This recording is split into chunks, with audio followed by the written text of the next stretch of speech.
waaw. le Verras. premier demi-finale bi mooy ñëw taxaw nii. le 21 raw mooy sortir aussi yande. le 22. poids lourd. benn nag ak 30 000 animation Khadital Abdou Diouf. mooy sortir aussi yande première demi-finale. Sadio Ga du 27 au 28 décembre. le 27 50 000. le 28 benn nag ak 5 000. ak 50 000 champion la animation Modou Ñi. waaw maa sor ah waaw c'est bien ah très bien toogaay bi baaxul dañuy dem toogaay bi aywa ñu ngi ci demi-finale yi buñ paree ci demi-finale directement finale waaw première demi-finale mbër bi bi nuur poids léger ma sortin ak aussi yande ah lamb ji minuit la yem minuit 0 heure ñu tas ko ça c'est règlement CNG bu bees la lamb mu toromb 0 heure léegi xanaa dañoo bëgg lamb di commencer 5 heures ci ngoon loolu doy na waar gars yi dañ doon jógee ci yeneen lamb ñoo binduwaat pour bëree mais loolu pour mu am léegi problème lay doon comme lamb minuit kese lay dem minuit dafa gàtt pour man di moins 2 heures du matin waa première demi-finale maa sorteen aussi yande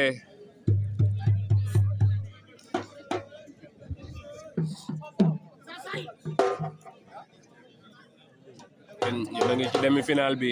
fii ci Njaay Wolof ah Mansour prise na ko mais dafa bañ champion la mbër bi équipe nationale la nekk bàyyi leen ko xel champion la jógee fu sori ñëw fii kon xam nga ne kii nii fa mu jógee rek Ñaaxaar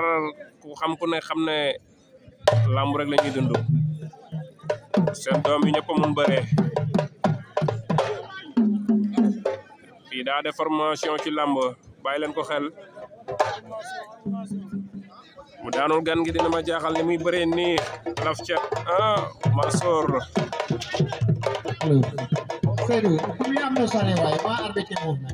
su yande moo leen wan ginnaaw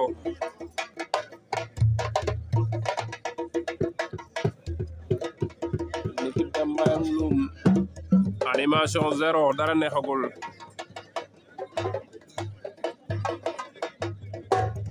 première demi-finale fi ci Njaay Wolof le 3 décembre danaa leen organisation pour l'ASC Sam Sam à Njaay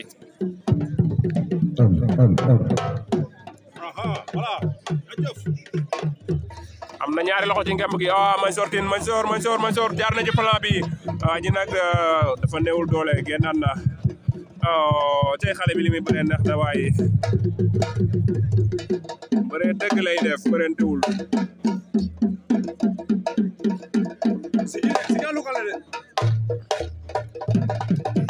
nee naa leen ku ci génne da ngay qualifier final directement nee naa leen tey ñaari nag lañu teg fii daan ànd ak moom yóbbu sa kër loolu neex na waay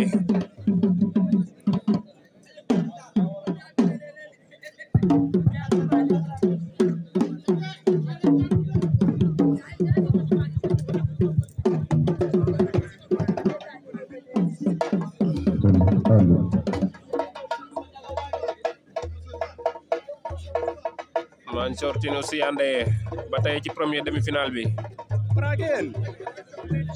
oh Mansour yor na ko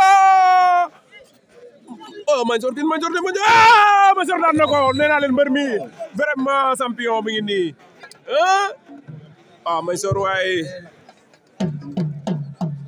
champion dëgg la bàyyi leen ko xel borom Ñaaxaar Mansour Tine mi ngi noonu champion la ñoom ñaar ñoom ay champion lañ mais bëri reenu ñambi la kenn xamul fu muy demee Mansour qualifié final poids léger à Njaay Wolof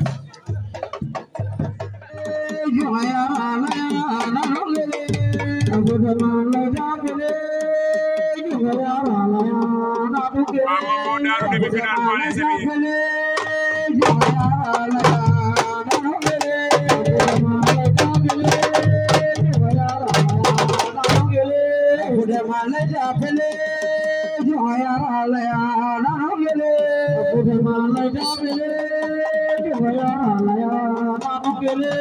Agudama laita fele